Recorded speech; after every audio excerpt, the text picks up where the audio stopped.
Hello guys, अस्सलाम वालेकुम। Hope you all are fine and well. जैसा कि आप सबको पता है कि आजकल हमने इंडो पाक हिस्ट्री की लेक्चर सीरीज स्टार्ट की हुई है। उस सिलसिले में हमारा पहला लेक्चर था अरब कंक्वेस्ट ऑफ सिंध, जिसमें मोहम्मद बिन कासिम और डिफरेंट एंगल्स हमने देखे थे।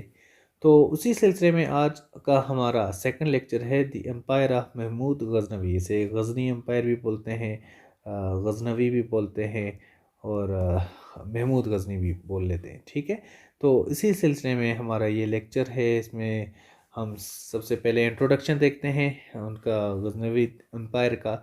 यमीन उद्दौला अबुल कासम महमूद इब्न सबुक्तगीन, ये उनका पूरा नाम था। ठीक है, usually known as Mahmud of Ghazni या महमूद गजनवी भी बोलते हैं उर्दू में।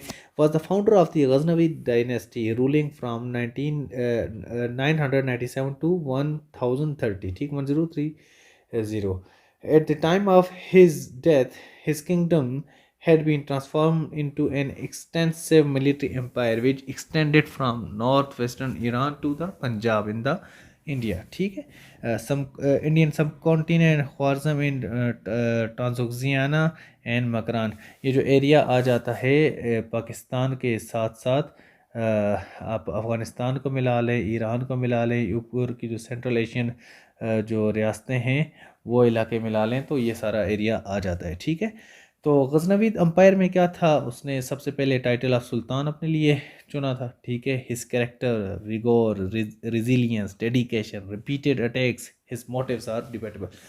उनका जो महमूद गजनवी का जो मशहूर है, उनका हिंदुस्तान पे बार बार अटैक्स हैं। ठीक है, 17 उनके अटैक्स हैं, जिस पे जिसको कहा जाता है कि उन्होंने बार बार अटैक्स किए। To some Muslim, to some true Muslim warrior था बाज़ लोगों के मुताबिक कि ये इस्लाम का बहुत बड़ा एक जंगजू था, बहुत बड़ा जिहादी था, एक सिपाही था जो कि इस्लाम के काज के लिए लड़ रहा था। और to some greedy of wealth and power, और कुछ लोग कहते हैं कि वो यहाँ हिंदुस्तान आता था किसके लिए, वेल्थ एंड पावर के लिए। ठीक है, तो आइए देखते हैं। हम मेनली उस एंगल से देखेंगे जिस एंगल से आपके कंपेटिटिव एग्जाम में क्वेश्चन आता है। ठीक हो गया, मोटिव्स ऑफ महमूद। ठीक है, ये मोटिव्स क्या थे, ये क्वेश्चन बहुत ज़्यादा आता है बार बार। अगर महमूद गजनवी पे आएगा तो 90% यही आएगा, what were the motives of Mahmud Ghaznavi when he attacked India. ठीक है, तो इसी टाइप के क्वेश्चंस आते हैं। तो इसका इंट्रोडक्शन है, 17 एक्सपीडिशंस की हैं जी, 17 हमले किए हैं ओवर 30 ईयर, 30 साल की मुद्दत में उन्होंने 17 हमले किए। किस पर, हिंदुस्तान पर। हिस्टोरियंस आर डिवाइडेड, कुछ कहते थे नीड थी उसकी, कुछ कहते थे ग्रीड थी उसकी, कुछ इस्लामिक काज भी कहते थे, एंड कुछ और भी कहते थे। ठीक है, ईश्वरी प्रसाद एक बहुत बड़ा नाम है हिस्टोरियन का, जो कि हिंदू हिस्टोरियन है। He says Mahmud was driven by greed and Islam was used as a cover for his avarice. ठीक है, कि वो इस्लाम को एक कवर के तौर पर यूज़ कर रहा था, जबकि वो यहाँ पर हमले क्यों कर रहा था, अपनी ग्रीड के लिए। ठीक है, और मुस्लिम हिस्टोरियंस कहते हैं कि Mahmud is one of the greatest champions of Islam. He only attack temples in war not in peace. ठीक है, temples were the repository of wealth, Al Biruni and even Prasad say this.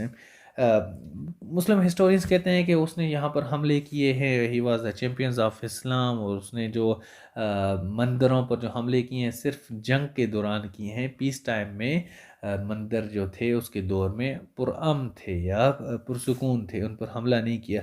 और दूसरा एंगल क्या है कि जब हिंदुस्तान में हिस्टोरिकली जो मंदिर होते थे उसमें बहुत ज़्यादा सोने जवाहरात रखे होते थे। ठीक है, ट्रेडिशनली वो बहुत रिच टेम्पल्स होते थे, उनमें बहुत ज़्यादा ख़जाने भरे होते थे, जिसकी वजह से कोई भी अगर बाहर से आता तो उनकी नज़र इन्हीं टेम्पल्स पे होती थी। ठीक हो गया, 3 schools of thought on motives, उनके मोटिव्स पे 3 थॉट्स हैं।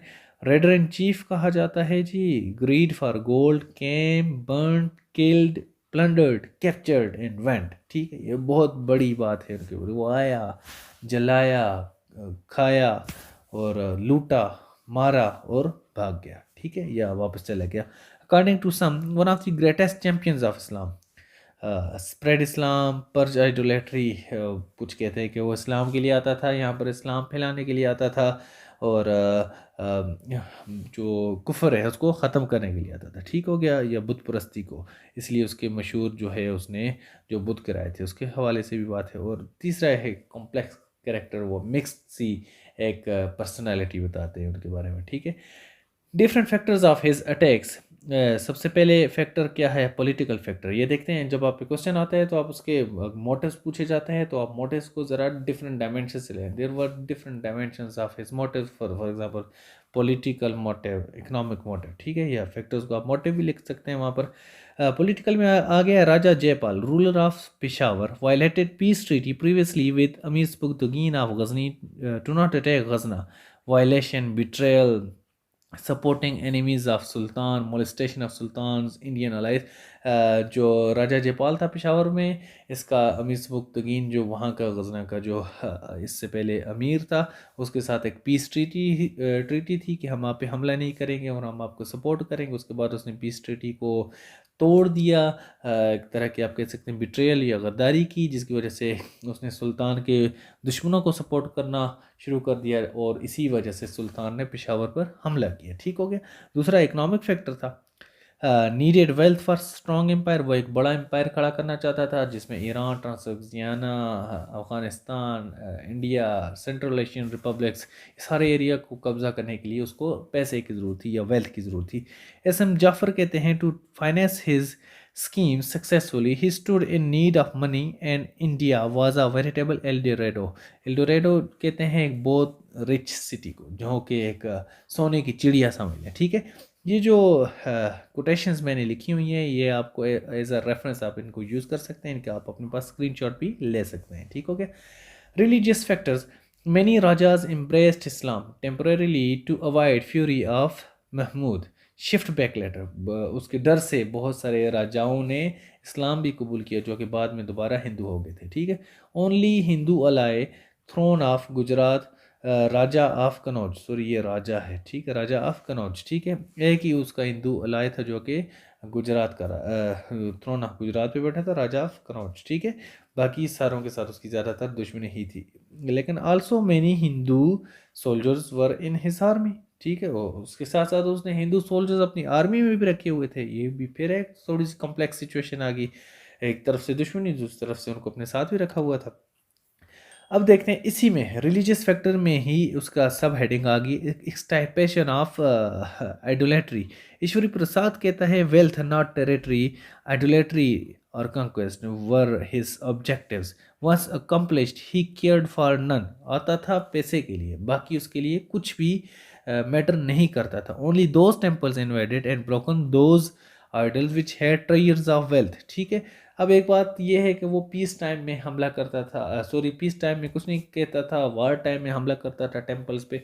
और साथ साथ दूसरी बात ये भी है कि वो सिर्फ उन्हीं टेम्पल्स पे हमला करता था जहाँ पर बहुत ज़्यादा पैसा या सोना दबाया होता था। दूसरी बात, अब इस बात को आपको तीसरे एंगल से देखें तो उन्हीं टेम्पल्स में ज़्यादा सोना या ख़जाना होता था जो कि पावरफुल होते थे, जहाँ पर उनके पावर सेंटर्स ज़्यादा होते थे। और बाहर से अगर कोई आएगा तो आपके पावर सेंटर्स को ही शेक करेगा, तभी अगली रियासत आपके काबू में आएगी, ठीक है। और द इंस्पायरिंग मोटिव क्या था, the establishment of Turko Persian और central Asian empire was his chief motive, ठीक है। एक बहुत बड़ी रियासत वो कायम करना चाहता था। Title of Holi warrior, much Prestige, ठीक है, उसे एक मजहबी दीनी वॉरियर का टाइटल दिया गया जिसकी वजह से उसकी इज्जत में बहुत ज़्यादा इजाफा हुआ। अब इन हमलों या इन मोटिव्स के बाद उसका रिजल्ट क्या निकला, एनेक्सेशन ऑफ पंजाब टू गजना। अब पंजाब कहाँ है, गजना कहाँ है, 1021 AD में ये एक मुल्क बन गया था। आप सोचें पाकिस्तान का जो एरिया है पंजाब, यहाँ से आगे अफगानिस्तान, आगे से कजाकिस्तान, तुर्कमेनिस्तान का जो एरिया है उज़्बेकिस्तान, ये सारे एरियाज एक कंट्री बना दिया था, ठीक है। Loss of enormous wealth, India was deprived which was hoarded in temple since ages, ठीक है। बहुत ज़्यादा तादाद में यहाँ से सोने जवाहरात निकाल कर ले गया था गजना में, ठीक है, जो कि यहाँ के मंदिरों में या टेम्पल्स में सदियों से यहाँ पर स्टोर किए हुए थे, ठीक हो गया, जिसकी वजह से एक डिप्रीवेशन आ गई थी यहाँ से। यहाँ पर loss of beautiful cities and grand monuments, Kannauj, Mathura loss monumental beauty, जो कि मशहूर मोनूमेंटल ब्यूटीज़ थी, उन चीज़ों को भी उखाड़ कर ले गए साथ। Number 4, pretext for future conquest.